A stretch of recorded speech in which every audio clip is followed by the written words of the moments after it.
Greetings, YouTube.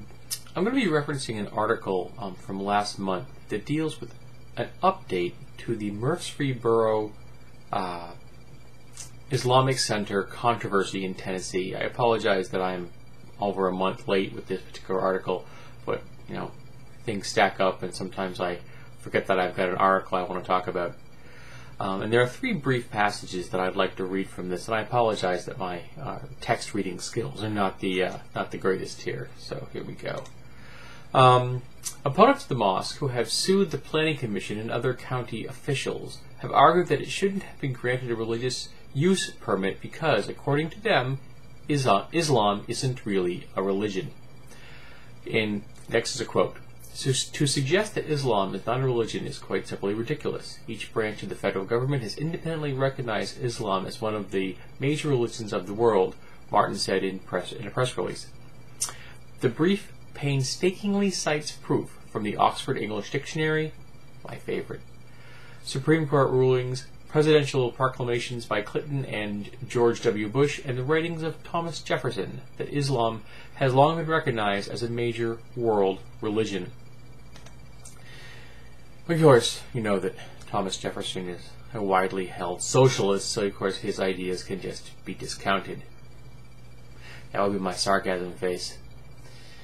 And one of the things I find fascinating with this particular line of reasoning is saying that the mosque should not be built, and the religious center, community center that's part of it, should not be built because Islam is not a faith, is kind of bizarre.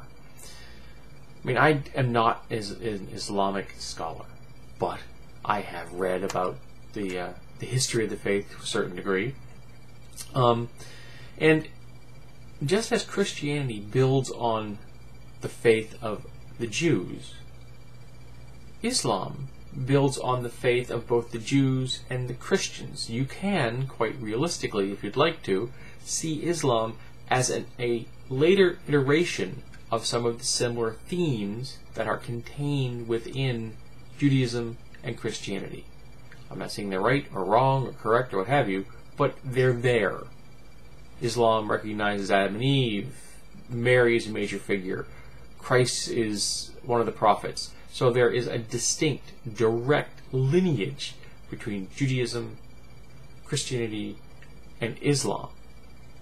So if you were to argue that Islam is not a true religion, because the elements of Judaism and Christianity are contained therein, wouldn't you also be arguing that Judaism and Christianity aren't true religions? I mean, I'm not a lawyer, but the connection seems really darn direct, which is, of course, absurd because all three of these and many other religions are recognized all over the world.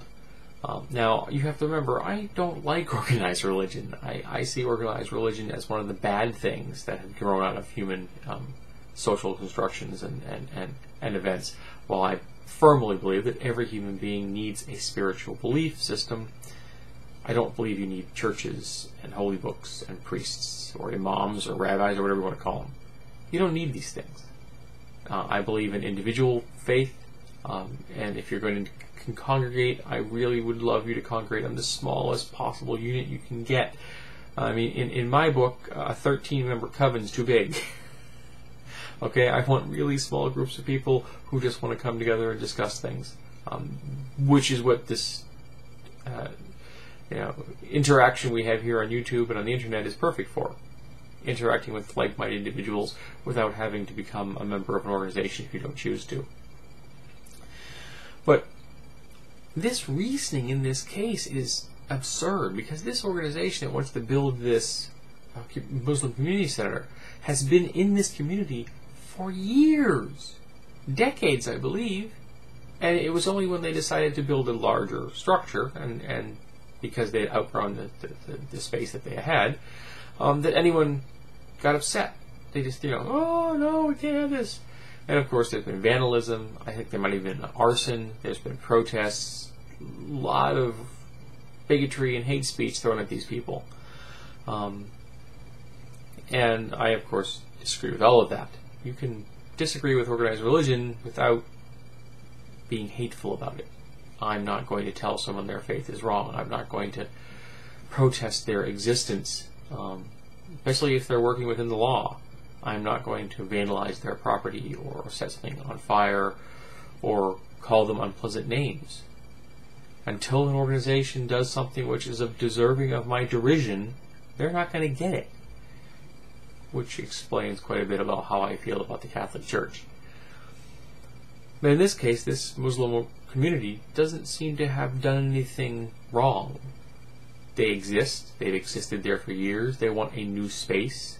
And there are people upset that they want to build this new space.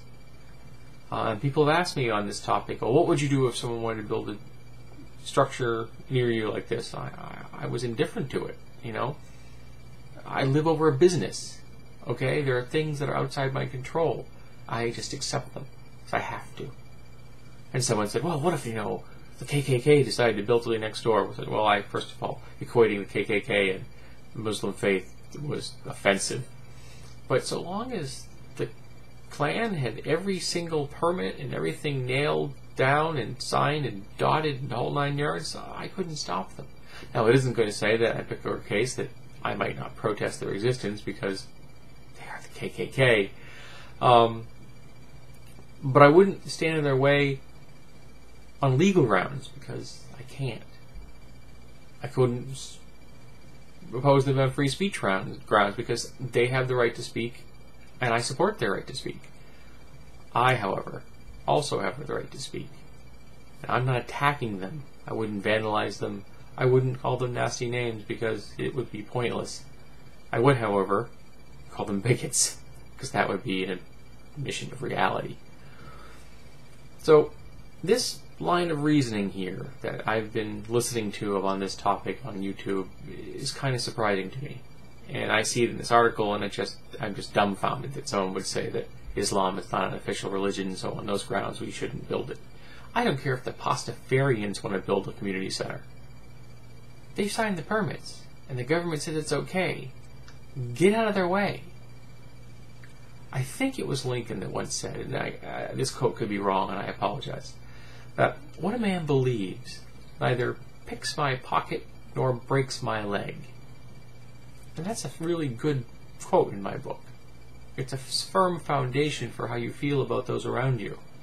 Until they start picking my pocket or breaking my leg, I'm fairly tolerant of people.